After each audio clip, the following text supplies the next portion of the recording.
મીઠી મધુરી વાત ભાગ 45 વચનામૃત ગઢડા મધ્ય 25 ચાલે છે અને 30 જાન્યુઆરી 2026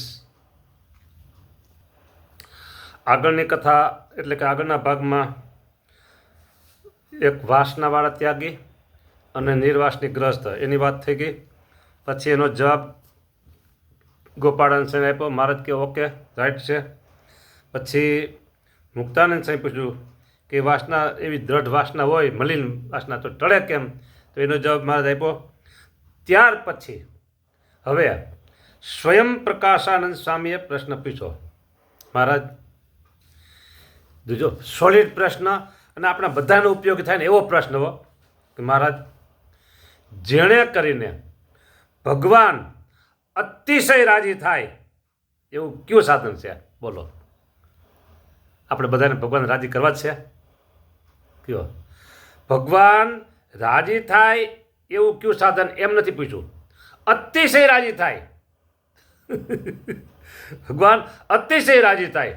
હા, પ્રશ્ન પૂછવા આવડવું જોઈએ પાછું. હા, સોલિડ. મહારાજ કહે જ્યારે ઘરમાં 1 મણ અન્ન મળતું હોય 20 કિલો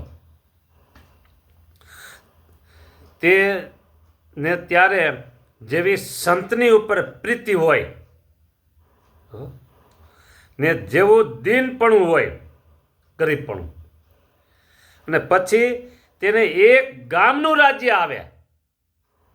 1 મણ અનાજ હોય એમાંથી આગળ વધતા વધતા 1 ગામનું રાજ્ય આખું આવી જાય. ઓહો વાહ, બોલો.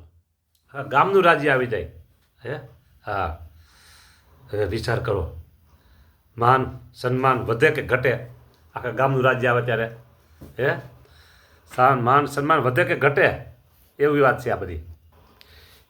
ફક્ત 20 કિલો અન્ન હોય ઘરમાં અને પછી ધીમે ધીમે કાંઈક પ્રારબ્ધ બેઠલું હોય અને પછી તેને 1 ગામનું રાજ્ય આવે. સાંભળજો. અથવા 5 ગામનું રાજ્ય આવે, અથવા 5 અને 0 50 ગામનું રાજ્ય આવે, અથવા 100 100 ગામનું રાજ્ય આવે, અથવા ઓલ અર્થ આખી પૃથ્વીનું રાજ્ય આવે, તો પણ સંતની આગળ જેવો કંગાલ હતો ને દિનાધીન રહેતો તેવો જ પ્રીતિએ યુક્ત થકો દિનાધીન રહે. પ્રીતિએ યુક્ત થકો પાછો હેતથી થઈ દિનાધીન રહે. બરાબર. તેમજ હજી ઇન્દ્રલોક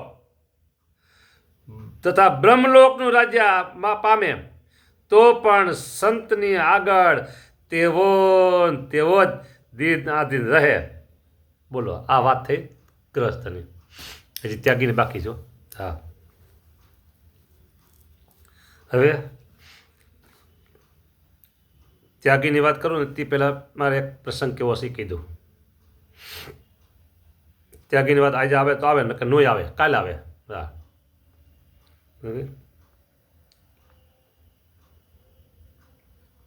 હવે ગોંડલ મંદિર.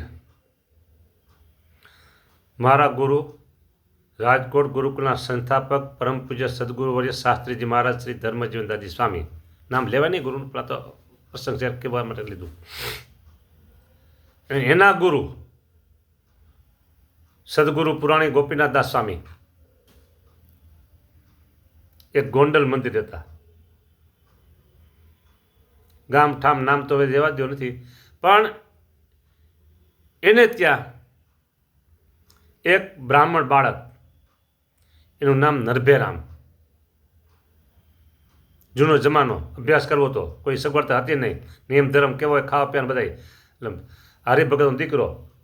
અને કીધું, સ્વામીને વાત કરી એના બાપુજીએ. સ્વામીએ રાખી લીધો. દેવની સેવાય કરે, અભ્યાસે કરે, બ્રાહ્મણ રસોડામાં જઈ શકે, બધી રીતે સારામાં સારું કામમાં આ થઈ ગયું. એનો અભ્યાસ, મંદિરમાં સેવા. જ્યાં સુધી અભ્યાસ ત્યાં ચાલ્યો ત્યાં સુધી કર્યો. પછી આગળ અભ્યાસ માટે એને પછી બહાર જવું પડ્યું. એમ કરતાં કરતાં અભ્યાસ પૂરો થયો અને કલેક્ટરનો હોદ્દો એટલે કલેક્ટરની પદવી એને મળી. કલેક્ટરની પદવી સાંભળજો. અને રાજકોટમાં એક હરિભગત થઈ ગયા. ત્યાં બધા આ તો પેઢી બદલી ગઈ આખી વાત છે. એટલે વસંતભાઈ દવે કહેવાય. એ વસંતભાઈના સસરા થાય આ નરભેરામ, જેમ કહું છું ને, ભણે ત્યારે મોટા થયા અને કલેક્ટરનો હોદ્દો મેળવ્યો. ભાઈ આ બધી કાનનો કાન સાંભળી વાતો બધી. હા, હવે કલેક્ટરની પદવી મળી ગઈ. પછી સ્વામીને સમાચાર મળી ગયા પત્ર દ્વારા, મોબાઈલ નહોતા તેથી. અને આ કે નાનો બાળક હતો, સેવા કરતા હોય, નાનો છોકરો હોય, શું બધા શું કે નભો નભો જા ઓલું લે, નભો આમ કરે, નભો આમ કરે, નભો આ નભો નભો નભો બધા. અને હુલામણું નામ નભો, સરસ કહેવાય. કલેક્ટર ત્યારે શું કે નભો કહેવાય કાંઈ. હા, એમાં એને થયું કે મને નોકરી મળી ગઈ છે અને સ્વામીને ઘણા સમય મેળ્યો નથી, તો સ્વામીના દર્શન કરી આવું. આવ્યા ગોંડલ. નોકરી કલેક્ટરની મળી ગયા પછી પહેલાં વહેલા ગોંડલ આવે છે. સ્વામીને દંડવત કરે છે. પહેલાં ભગવાનના મેળા દર્શન કર્યા, દર્શન કર્યા. પછી સ્વામી પાસે આવ્યા, દર્શન કર્યા, દંડવત કરે છે. અને સ્વામીના સહજ સ્વભાવે સ્વામીએ એને કીધું, નભો તમે તો કલેક્ટર થઈ ગયા ક્યાં? તરત સ્વામીએ પાછું બદલાયું, નરભે રામ તમે કલેક્ટર થઈ ગયા. નરભે રામ કીધું. નરભે એટલે પેલા નભો કીધું ગયું.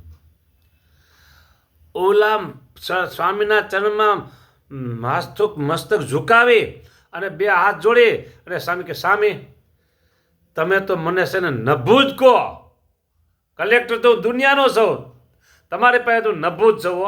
પદ મળી જાય, ઊંચી પ્રાપ્તિ થઈ ગઈ હોય અને પછી એમ કે સ્વામી તમે તો મને નભું જ કહો. આ કેટલી મોટી વાત. ના ના ના, હવે તમે નરભેરામ ભાઈ કહેવાય. ના સ્વામી, ના સ્વામી, સ્વામી તમે નહીં કહેતા, તમે નહીં કહેતા. આમ રીત છે ના. બોલો, આ ગુરુએ જોયેલી સાંભળેલી વાત બધી. હા, બરાબર. અને આટલું પદ મળી ગયા પછી છતાંય આવા નવા નિર્માણ જેથી પ્રાઇમરીનો અભ્યાસ કરતા હતા અને એક નાના છોકરા તરીકે હતા અને ત્યારે બધા નભું નભું કહેતા હતા અને ત્યારે સ્વામી પણ નભું નભું કહેતા હોય અને એને કલેક્ટરનું પદ મળી ગયા પછી પણ નભું જ રહ્યા. કયો આ રાજ મળી ગયું ને એને, કેટલા ગામનું આખું રાજ્ય, આખો જિલ્લાનું રાજ મળી ગયું કહેવાય. એટલે જિલ્લામાં કેટલા તાલુકા કેટલા ગામડા આવ્યા. બરાબર. હા, આ પૃથ્વીનું રાજ આવે એમ કીધું ને. પછી કે પૃથ્વીનું આવે, 5 ગામનું આવે, પછી તો 50 ગામનું, પછી 100 ગામનું, પછી આખી પૃથ્વીનું, પછી તો કે ઇન્દ્રલોકનું, બ્રહ્મલોકનું. બોલો, આવી વાત છે. જેના નીરમાની ભગવાન તેના જનને ના જોઈએ માન. માન રાખે તે રાક્ષસ કાવે, માન હિરણ્ય કશિપુને ભાવે. સ્વાદિષ્ટ માન છે ભાઈ. માનમાં જે સ્વાદ છે એવો સ્વાદ તો લાડવામાં નથી, એવો સ્વાદ તો પેંડામાં નથી, એવો સ્વાદ શ્રીખંડમાં નથી, આઈસ્ક્રીમમાં નથી, ગુલાબજાંબુમાં નથી. ગુલાબજાંબુ મૂક્યું ઉતરી જાય નહીં. હા, તો એ માનમાં જેવો સ્વાદ છે એવો સ્વાદ આમાં એકેયમાં નથી. બોલો, કારણ કે મારે સમય પૂરો કરવો છે, ઓલી વાત લેવાતી નથી. હા, છતાં તો વાંચી દઉં. અને ત્યાગી હોય ને તે જેવો પ્રથમ ગરીબ હોય અને જેમ સૌ સંતની ટેલ ચાકરી કરતો હોય તેવી ને તેવી જ પોતાનામાં ભગવાનના જેવા ઐશ્વર્ય આવે તો પણ કરતો રહે, પણ સાધુ સાથે પિતરાય દાવો બાંધે નહીં ને બરોબરિયાપણું કરે નહીં. એવા જેના લક્ષણ હોય તેની ઉપર ભગવાન અતિ પ્રસન્ન થાય છે. ઇતિ વચનામૃતમ ગરડા મધ્ય પ્રકરણ 25મું થયું. લ્યો કહી દીધું પેલું. હાલો કાલમાં ક્યાં જાવ છો, અહીં પૂરું કરી દીધું. ત્યાગી હોય બરાબર, અને પ્રથમ કેવા ગરીબ હોય. હા, આવ્યો તયે તારા અંગ મારે, નોતા મોટપ માન સૌ, સંતને શીશ નામ તોરે, થઈ દાસાનું દાસ તે, ગયું તારી ગાંઠનું રે, બીજું પેઠું પાપ. હું શાસ્ત્રી છું, હું વેદાંતાચાર્ય છું, હું પંડિત છું, હું પુરાણી છું, હું પછી આ લોકના તો હું નામ નથી લેતો, બધાય અધિકારી પદ, બધાય આ લોકના પદ કેટલા છે તમને ગણાવી દઉં. એક ચેરમેન છે, કોઠારી છે, મહંત છે, ભંડારી છે, પૂજારી છે. આ લોકના બધા પદો બરાબર. એ ગમે તે પદ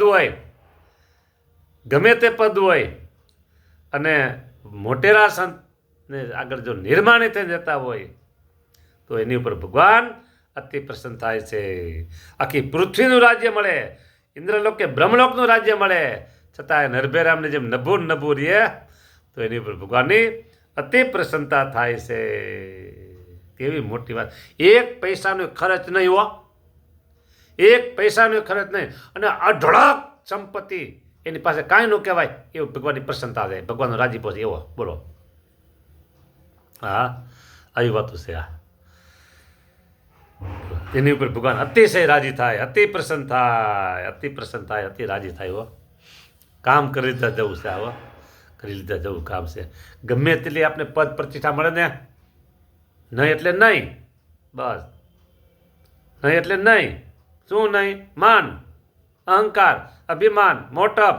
હા, અને કદાચ ને આપણે એમ કે આખા અડધા સત્સંગ તમે મંદિરના તમે ચેરમેન પદે બેહારે તોય ભલે, અને એમ કે હામીણો વાળો તોય ભલે.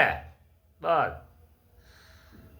રાજકોટ ગુરુકુલની શાખા, જુનાગઢ ગુરુકુલ, અને એ સંચાલક હતા ત્યારે મુગટ સ્વામીઓ.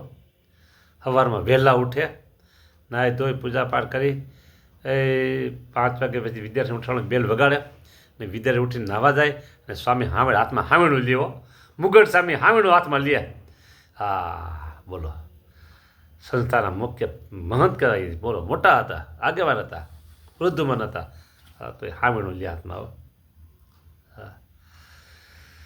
હાય ભગવાન, ભલું કરજો બધાયનું, અને આવા બધા નિર્માણ રાખજો, બધા ઉપર આશીર્વાદ વરસાવજો, બધા ઉપર રાજી રહેજો. જય સ્વામિનારાયણ.